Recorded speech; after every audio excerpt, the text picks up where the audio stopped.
Hello everyone, welcome back in my channel. I am Chandan Kumar, lecturer at Civil Department. This video is fully related to overcome the stress of exam, final exam of any type of exam. Just recently we have important exam scheduled in this month, which is going on from last week of January. सबसे पहले तो ये हम बता दे रहे हैं एक बात कि कोई भी आपको मोटिवेट नहीं कर सकता है। कोई भी आपको मोटिवेट नहीं कर सकता है, चाहे वो एग्ज़ाम से रिलेटेड हो, करियर से रिलेटेड हो या किसी चीज़ से भी रिलेटेड हो। आप मोटिवेट खुद से हो पाओगे। कोई भी XYZ ABCD 1 2 3 कोई भी आपको मोटिवेट बिल्कुल नहीं कर सकता है। आपको मोटिवेट खुद आप कर सकते हो कि कब हमें पढ़ना है, कैसे हमें पढ़ना है ना, कितना हमें पढ़ना है, किस डायरेक्शन में हमें पढ़ना है। तो ये कोई दूसरा आपको कैसे बता सकता है? हाँ, ये अलग बात है। आपको बस ये एक एग्जाम्पल सेट कर सकता है कि वो ऐसे कर रहा था तो ऐसे हो गया उनके द्वारा, वो ऐसे पढ़ाई किया तो उनका CGPA SGPA ये बन के आ गया, ये बता सकता है। आप क्या करोगे और आपका कितना आएगा CGPA SGPA बनकर ओवरऑल, ये सिर्फ और सिर्फ आप तय कर रहे होते हो। इसलिए वो जो बोलते हैं कि मोटिवेट करना, मोटिवेट स्पीच देखना, मोटिवेट वीडियोस देखना, मेरे ख्याल से वो सही नहीं है। क्योंकि एक पल के लिए आप मोटिवेट हो सकते हो, एक पल के लिए मोटिवेट हो सकते हो, 10 मिनट के लिए, 20 मिनट के लिए, एक दिन के लिए, 2 दिन के लिए, फिर आप पुराने स्थिति में आ जाते हो। क्यों? क्योंकि कोई और आपको मोटिवेट कर रहा होता है, कोई और आपके ऊपर किसी चीज़ को रख रहा होता है, किसी चीज़ को थोप रहा होता है, किसी चीज़ को करने पे मजबूर कर रहा होता है, किसी नए शेड्यूल को आपके शेड्यूल के साथ मिलाना चाह रहा होता है, जो कि पॉसिबल है किन्हीं किन्हीं केस में, हर एक केस में नहीं। तो ये एक तय है कि आपको मोटिवेट सिर्फ आप कर सकते हो। आपको कोई बोला कि पढ़ लीजिए, आप पढ़ने बैठ गए, राइट? क्या उस समय आपका 110% पढ़ने का मन कर रहा था? नहीं, क्योंकि आप खुद से नहीं, कोई और बोला इसलिए आप बैठ गए हो। सीनियर बोले या आपके पेरेंट्स बोले या कोई भी XYZ, आपके टीचर्स बोले, फैकल्टी बोले, इसलिए आप पढ़ गए। लेकिन आप अपने मन से नहीं बैठे हो। लेकिन जब आप अपने मन से बैठते हो तब आपका 100% उस चीज़ पे फोकस होता है जिस सब्जेक्ट से रिलेटेड या जिस सब्जेक्ट से आप को पढ़ रहे होते हो। तो यहाँ यहीं पे फ़र्क हो जा रहा होता है। आपके रूटीन को कोई और चेंज करने की कोशिश कर रहा है, आप किसी दूसरे के रूटीन के अनुसार, दूसरे के शेड्यूल के अनुसार खुद के शेड्यूल को चेंज कर रहे हो। वो शेड्यूल उनके कंफर्ट लेवल का था, और जो आप बनाओगे शेड्यूल वो आपके कंफर्ट लेवल का है। तो आपका जो कंफर्ट लेवल है वो दूसरे के कंफर्ट लेवल से कैसे मैच कर सकता है, ये कभी आपने सोचा? नहीं। तो सबसे पहली बात कि मोटिवेट जो होते हो, मोटिवेट स्पीच या मोटिवेट वीडियोस या मोटिवेशनल किसी भी चीज़ को देख के आपको लग रहा होता है कि नहीं, अच्छा लेक्चर था, अच्छा वीडियोस था, अब से हम पढ़ेंगे। क्यों भाई? दूसरे के कहने पे आप पढ़ रहे हो, आप कब कहोगे खुद को? तो ये पीक पॉइंट है आपका ये वीक जो जा रहा है 21 के बाद, 21 जनवरी के बाद जो जा रहा होता है, जो आपका एग्ज़ाम स्टार्ट होने वाला है, उसके पहले के का जो स्ट्रेस होता है, सिंपल सा अगर आप बात करो, सिंपल एक छोटा सा एक एग्जांपल लेने की कोशिश करें, सेट करने की कोशिश करें। आपके पास टाइम टेबल आ गया होता है किसी भी एग्ज़ाम का, जो अभी आप एग्ज़ाम रिसेंटली देने वाले होते हो, कि किस डेट को कौन सा पेपर होना है, तय है। 1 महीने पहले मान लो आ गया आपका, वैसे उससे भी पहले आ जाता है। 1 महीने पहले, 30 डेज पहले आपका आ गया। आपके पास आ गया, आपके साइट पे आ गया, वेबसाइट पे आ गया, या किसी भी तरीके से आ गया आपके पास कि भाई इस दिन आपका पेपर होने वाला है। आप डिवाइड करने लग जाते हो, जो मतलब शेड्यूल बनाना शुरू कर देता है होता है, वो क्या कर रहा होता है कि डिसाइड करने लग जा रहा होता है। किस चीज़ का डिसाइड? कि हमारे पास 30 डेज है, हमारे पास 5 सब्जेक्ट है। 30 divided by 5 is equal to 6, मतलब हर एक सब्जेक्ट पे 6 दिन है। ये जो 6 दिन है, इसको किस तरह आप मैनिपुलेट करते हो, जिसको आप मैनेजमेंट बोल सकते हो। फाइनल ईयर वाले स्टूडेंट और फाइनल सेमेस्टर वाले स्टूडेंट मैनेजमेंट पढ़ रहे होते हैं एसबीटी के सिलेबस में, ठीक है। उनको पता होता है एक्चुअली में कि मैनेजमेंट कितने टाइप के होते हैं और कहाँ कहाँ फीड हो सकता है। तो आपके पास 6 दिन होते हैं, आप 6 दिन का शेड्यूल बना रहे होते हो। फिर 6 दिन के बाद वो 6 दिन खत्म हो जा रहा होता है, आपके पास फिर हर एक में एक एक एक एक कट जा रहा होता है 5 दिन के बाद, मतलब आपके पास 5 5 और 5 और 5 दिन बच जा रहा होता है हर सब्जेक्ट के लिए। तो उसमें आप मैनिपुलेट करने का कोशिश करते हो। लेकिन अब जो पॉइंट है, अब जहाँ पे आप खड़े हो, जिस पीक पर आप खड़े हो, वहाँ के बाद आपके पास 6 5 दिन मुश्किल से बच जा रहा होता है, मुश्किल से 1 वीक। और यही तय करता है आपका पूरा होल सीजीपीए। 2 3 चीज़ों को आपको मद्देनजर रखना होता है फाइनल एग्जाम में, किसी भी फाइनल एग्जाम में, चाहे वो सेमेस्टर फाइनल एग्जाम हो, ईयर वाइज हो, हाफ ईयरली हो, 6 मंथ का हो, चाहे कोई भी एग्जाम हो, लेकिन फाइनल होना चाहिए। फाइनल एग्जाम क्यों इम्पोर्टेंट होता है? क्योंकि वो ओवरऑल पे निभाता है सीजीपीए एसजीपीए, ठीक है ना, कुमुलेटिव सीजीपीए।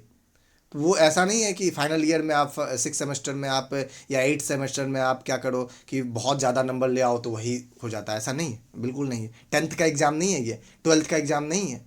10th का एग्ज़ाम में ऐसा होता है कि फर्स्ट स्टैंडर्ड से लेकर 10th का स्टैंडर्ड तक एवरेज दिया जाता है, बिल्कुल नहीं। 10th में आप जितना लाओगे उतना ही आपका परसेंटेज बन रहा होता है। 12th में आप जितना लाओगे वो 12th का ही परसेंटेज, यहाँ तक कि 11th का भी परसेंटेज नहीं रहता है उसमें। लेकिन ये आपका डिग्री है, इस पे आपका जितने आप सेमेस्टर पढ़ रहे होते हो सबका एवरेज मार्किंग जाता है। तो एवरेज को अगर बरकरार रखना है तो आप हर एक सेमेस्टर में पिछले सेमेस्टर से अच्छा करना होता है। और पिछला सेमेस्टर से तभी आप अच्छा कर पाओगे, सिंपल, जब आप पिछले सेमेस्टर से ज़्यादा आप उस पर एफर्ट लगा रहे होते हो। और एफर्ट टाइम से नहीं चलता है कि हम 10 घंटा पढ़ लिए भाई, हमने आज तो 8 घंटा पढ़ लिया, नहीं।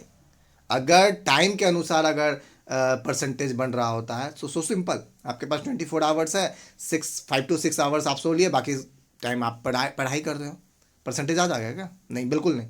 110% इस तरह का परसेंटेज, कोई परसेंटेज आ ही नहीं सकता इस तरह का। नहीं तो फिर सारे स्टूडेंट इसी तरह का क्राइटेरिया अपना रहे होंगे लास्ट वीक में, पिक पॉइंट में, टाइम के अनुसार नहीं। सबसे पहली बात तो हमें डरना नहीं होता है किसी भी एग्ज़ाम से। फिर हमारा क्या होता है, एग्ज़ाम पैटर्न हमने वही लिखा, हमारे बाजू वाले ने भी सेम एज इट इज़ लिखा, लेकिन हमें 5 पूरा फुल मार्क्स 5 का था वो क्वेश्चन, हमें 2 आया, अब उनको 4.5 आया। क्यों भाई?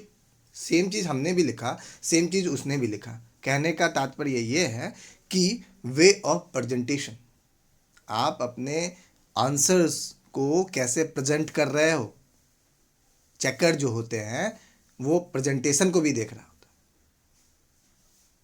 जितने भी आपका क्वेश्चन है, अगर उस क्वेश्चन में किसी भी तरह का डायग्राम अगर आ रहा होता है तो वेल एंड गुड कि आप उसको, उस फिगर को, उस डायग्राम को आप अपने आंसर शीट्स में उतारें, क्योंकि डायग्राम बहुत कुछ कह देता है। डायग्राम बहुत कुछ कह देता है इन द सेंस कि 2 पेज लिखने से अच्छा एक अगर डायग्राम बनाकर अगर कुछ उसके बारे में लिख दो तो डायग्राम से ही अगला बंदा जो चेकर है वो समझ जाएगा कि नहीं, सही मायने में इसने पढ़ा है, उन चीज़ों को डीप गया हुआ है, तभी तो उनको डायग्राम तक याद है। तो ऐसा नहीं है कि डायग्राम वहीं हम बनाएं जहां पे diagram neat and clean figure या डायग्राम बनाने को कहा, बिल्कुल गलत बात हो जाएगा फिर। ठीक है, 99% केस में क्या होता है, अगर आप डायग्राम बनाए हो किसी भी आंसर से, आपका आंसर का क्वालिटी 110%, जिसने डायग्राम नहीं बनाया है उसके क्वालिटी से तो सबसे बेहतर हो सकता है, हो जा रहा होता है। पहले जो एग्जाम दिए हुए हैं उनको पता है कि किस पैटर्न में हमें लिखना है, पिछले पैटर्न में हमने ऐसा लिखा तो हमें इस टाइप का नंबर आया। जो पहली बार इस तरह का एग्जाम दे रहे होते हैं, जैसे एक बोर्ड हमने बोला एसबीटी, तो उस तरह का जो एग्ज़ाम होता है उनमें पैटर्न अलग होता है। 10th में जो लिखते हैं पैटर्न वो अलग होता है, प्री बोर्ड में आप जो लिखते हैं वो पैटर्न अलग होता है, 12th में आप जिस तरह से डील कर रहे होते हैं हर क्वेश्चन को वो पैटर्न अलग होता है। तो मेरा कहने का बिल्कुल साफ मतलब है कि पैटर्न को तो आपको फॉलो करना होगा, आप किस तरह पढ़ रहे हैं यह आप पे डिपेंड करता है, लेकिन क्या पढ़ रहे हैं, कैसे पढ़ रहे हैं, क्या हम जो पढ़ रहे हैं वो सही पढ़ रहे हैं तरीका। ठीक है ना, एक होता है पढ़ना और एक होता है चालाकी से पढ़ना एग्जाम टाइम से। ठीक है ना, तो चालाकी से पढ़ना क्या है, to the point, shorts notes बना लें, फॉर्मूला को अलग कर लें, ये सब आपको पहले से करना होता है। जो कि अभी यही जो 7 दिन का समय है, 6 दिन का समय है, 5 दिन का समय है, वो टाइम होता है आपका फुल कॉन्फिडेंस लेवल को बढ़ाने। कॉन्फिडेंस लेवल भी बहुत इंपॉर्टेंट हो जाता है। क्यों? अगर हम किसी भी क्वेश्चन को पढ़े हुए हैं और वो आ जाता है, आपका जो वे ऑफ राइटिंग होता है वो बिल्कुल चेंज हो जाता है। क्यों चेंज हो जाता है? हमें इनके बारे में आ रहा होता है, सो सिंपल। तो 2-3 अगर बातों को अगर आप ध्यान रखोगे तो आप 110% पिछले से तो आप बेहतर करोगे। पहला बात, फोकस। फोकस होना बहुत जरूरी है, फोकस होना बहुत जरूरी है। और फोकस किस पे? फुल्ली एग्जाम पैटर्न पे, एग्जाम सिलेबस पे। किन्हीं को पता ही नहीं होता है कि हम क्या पढ़ रहे हैं, पूरा पढ़ रहे हैं भाई, पूरा से आएगा। क्यों भाई? हम सिलेबस को लेंगे, सिलेबस के अकॉर्डिंग पढ़ेंगे, सिलेबस में किस किस टॉपिक से कितना ज़्यादा मार्क्स आ रहा है, बाइफर्केटेशन होता है सारा चीज़, उनको भी ध्यान रखें। जिस यूनिट को हम रिवाइज कर रहे हैं उस यूनिट से मान लो अगर 10% आ रहा है, जिस यूनिट को हम छोड़ रहे हैं उससे 35% आ रहा है, हम पहले 35% को क्लियर कर ले भाई, क्योंकि 35% is much more greater than 10%, ये आपको भी पता है। उस यूनिट को, उस पोर्शन को हम मजबूत बनाने की कोशिश करते हैं,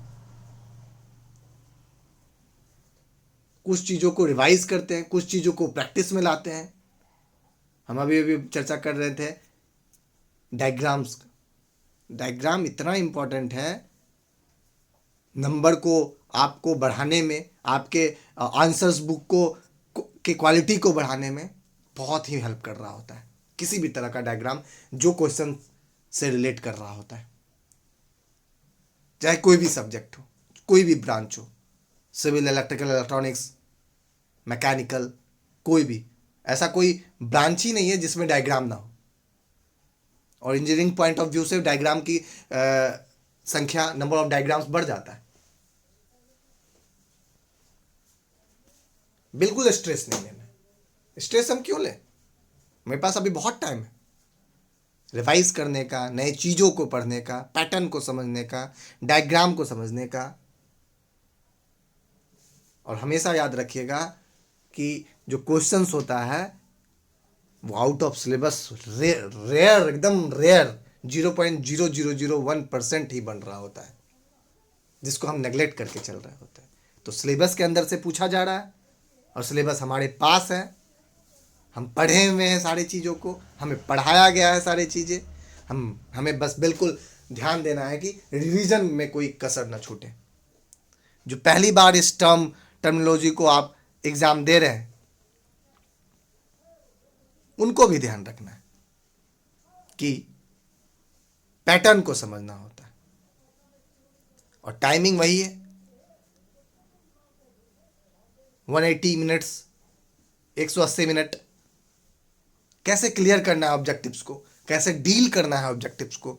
ऑब्जेक्टिव्स भी डील होता है इन द सेंस, अगर आपको चार ऑब्जेक्टिव्स, सॉरी चार अगर आपको दिए हुए हैं answers, MCQ multiple choice questions, वैसे आपका मल्टीपल चॉइस क्वेश्चंस मतलब कि हो सकता है दो आंसर, लेकिन आपके में जो होता है, आपका जो पैटर्न है वो एक आंसर पे टिका हुआ रहता है, कोई एक आंसर होगा। तो ऑब्जेक्टिव्स इसको मान लो कि चार में एक सही है। उनको सबसे पहले हम देखें चारों में से कौन कट आउट हो रहा है, ओमिट हो रहा है, जो क्वेश्चन से फुल्ली रिलेट ही नहीं कर रहा है, वैसा भी एक आंसर होता है। अगर हम चार में से एक आंसर को ओमिट कर सके, एक और दो आंसर को ओमिट कर, तो मेरे पास 50-50 का ऑप्शन आ जाता है, मतलब कोई दो ही में से कोई एक आंसर सही होता है। फिर हम आसानी से टैली कर लेते हैं, आसानी से ढूंढ पा रहे होते हैं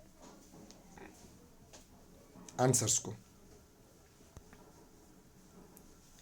एग्जाम में क्या होता है कि आपके साथ, आपके क्लासरूम्स में, एग्जाम हॉल में ढेर सारे लोग रहते हैं, सारे को एग्जाम ही देना हो रहा होता है।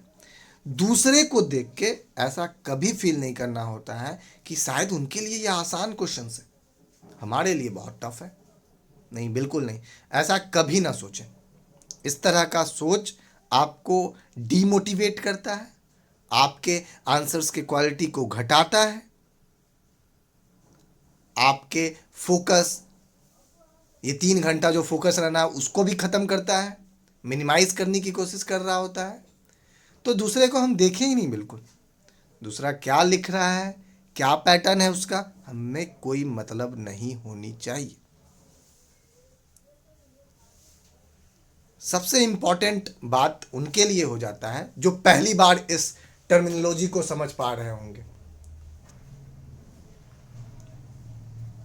मतलब पहली बार इस टाइप के एग्ज़ाम को, इस डिग्री वाले टाइप के एग्ज़ाम को डील कर रहे होंगे, पहली बार एग्ज़ाम में बैठ रहे होंगे। उनके लिए थोड़ा सा ज़्यादा फोकस, थोड़ा सा ज़्यादा समझ, थोड़ा सा ज़्यादा चालाकी, थोड़ा सा ज़्यादा टाइम स्पेंड करना सिलेबस पे, रिवीजन पे बढ़ जाता है as compared to old student जो नेक्स्ट सेमेस्टर में है, जो सेकेंड ईयर में है, जो थर्ड ईयर में है, as compared to first year. उनके लिए थोड़ा सा टफ हो जाता है फर्स्ट ईयर वाले का सिर्फ समझना पैटर्न को। बाकी कितना आप पढ़े हो वो तो आपको पता हो। हम बार बार बोल रहे हैं कि क्या रणनीति अपनाना है, ये आप अपने कंफर्ट लेवल पे आप सेट कर रहे होगे। बिल्कुल फोकस रहिए। जितना ज़्यादा चीज़ आप अपने दिमाग में एक्स्ट्रा डालोगे, उतना आप जो होल CGPA 10 होता है उससे दूर जा रहे होते होंगे। 2 डिजिट से एक डिजिट से उससे और कम, राइट, 9, 8, 7 इस तरह का डिक्रीजिंग ऑर्डर में जा रहे होते हो। जितना आप डीफोकस होते हो, जितना खुद को एक्स्ट्रा चीज़ से दूर रखोगे एग्ज़ाम के टाइम में, आपके लिए उतना positive symbol, positive sign, positive नेश बढ़ता जाएगा 110%। ये चीज़ आप हमेशा ध्यान रखिए। एग्ज़ाम में बिल्कुल focus on paper, pen, book और एग्ज़ाम से रिलेटेड चीज़ों पे। सब और भी इंपॉर्टेंट बढ़ जा रहा है। ऐसा नहीं कि हम बहुत ज़्यादा जग रहे हैं, नहीं, बिल्कुल नहीं। जो आपका स्लीपिंग टाइम है, सोने का जो टाइम है, वो कम से कम एग्ज़ाम में भी आप 5 घंटे तो कम से कम सोना होता है। एक माइंड को रेस्ट भी होना होता है। नहीं तो फिर क्या होगा, आप पढ़ते जाओगे, माइंड तो ठीक है आप पढ़ रहे हो, लेकिन ग्रास्पिंग पावर, समझने की कैपेसिटी, वो रिवीजन जितना कर रहे हो उतना आपके दिमाग में भी तो आना है। तो वो चीज़ को भी आप मैनिपुलेट कर रहे हो या नहीं, वो चीज़ भी बहुत इम्पोर्टेंट हो जाता है। बाकी हमने पहले भी मिनट में आप वही बात बता रहा था हमने कि कोई आपको मोटिवेट कर नहीं सकता जब तक आप खुद को मोटिवेट नहीं करोगे, एग्जाम पॉइंट ऑफ व्यू से। बाकी कौन सा चीज़ किस चीज़ के लिए परफेक्ट है वो हमें नहीं पता, लेकिन एग्जाम पॉइंट ऑफ व्यू से अगर हम बात करें तो अभी का जो टाइम वो पिक पॉइंट है, पिक टाइम है। पूरा टाइम, पूरा फोकस आप पेपर पे दो। जितने भी पेपर है, 5 पेपर है, पांचों पे फोकस करना है। और टाइम वही आपके पास 1 वीक है, क्योंकि एग्जाम स्टार्ट होने के बाद फिर आपके पास रिवीजन ही रिवीजन होना है। एक्स्ट्रा आप नहीं पढ़ पाओगे, फिर आप लेंदी लेंदी प्रोसेस पे चले जाओगे। कुल मिला के बात ये है। और एक इम्पॉर्टेंट बात जो समझना जरूरी होता है नए बच्चों के लिए, कि उनको क्वेश्चंस को बड़े ध्यान से पढ़ना होता है, पढ़ के समझना और फिर लिखना। गुड थिंग, ये सबसे अच्छा तरीका है। और क्वेश्चंस को ना छोड़ें, ये सबसे इम्पॉर्टेंट बात, सबसे इम्पॉर्टेंट चीज, सबसे इम्पॉर्टेंट पार्ट आप कह सकते हो एग्जाम पे पूरे 3 घंटे में, कि आप किसी भी क्वेश्चन को स्किप बिल्कुल नहीं करना है। Don't skip a single question from each and every subject related to your branch. एक भी क्वेश्चन आप अपने सब्जेक्ट से रिलेटेड, 5 सब्जेक्ट है, पांचों में से एक भी क्वेश्चन आप छोड़ के ना आए, क्योंकि ऐसा हो नहीं सकता है कि आप उसके बारे में कभी ना कभी आप ना पढ़े हो, क्योंकि आपके पेपर से ही है।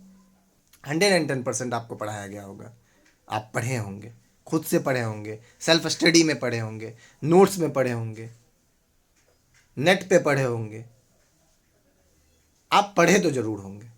तो उनसे रिलेटेड आप याद करके अपने पावर को, कैपेसिटी, स्मरण सोचिए और समझिए, और उसके बाद उस क्वेश्चन को डील कीजिए। अंतिम में आप डील कर सकते हैं जो क्वेश्चन आपको लग रहा है कि ये मेरे से छूट जाएगा, लास्ट हाफ एन आवर में आप उसको डील करें। और इम्पॉर्टेंट ये हो जाता है ऑब्जेक्टिव्स। ऑब्जेक्टिव्स इतना इम्पॉर्टेंट है। इसका ऑब्जेक्टिव का क्या होता है मेन मोटो, या तो हाँ या तो ना, इन द सेंस या तो आपको अगर सिंगल नंबर का है, 1 नंबर का है, तो 1 नंबर पूरा का पूरा मिलेगा, नहीं तो फिर 0। बीच वाला कोई 0.5 वाला, कोई हाफ वाला मार्क्स इसमें होता है ही नहीं। 20 मार्क्स का आपका ऑब्जेक्टिव है, out of 70, 50 marks subjective. Subjective in the sense मतलब लॉन्ग क्वेश्चन, न्यूमेरिकल या कुछ भी। बाकी 20 मार्क्स का आपका ऑब्जेक्टिव होता है। या तो 20 में 20, या 20 के एक पार्ट, अगर 1 नंबर का हम बात करें तो 1, नहीं तो फिर 0। इसमें कोई इधर उधर वाला बात नहीं है। तो सबसे ज़्यादा आपको परसेंटेज, सीजीपीए, एसजीपीए को बढ़ाने में अगर हेल्प कर रहा होता है तो वो है ऑब्जेक्टिव्स। तो be focus on objectives also. Thank you everyone to listen this video, to watch this video. Thank you everyone, thank you.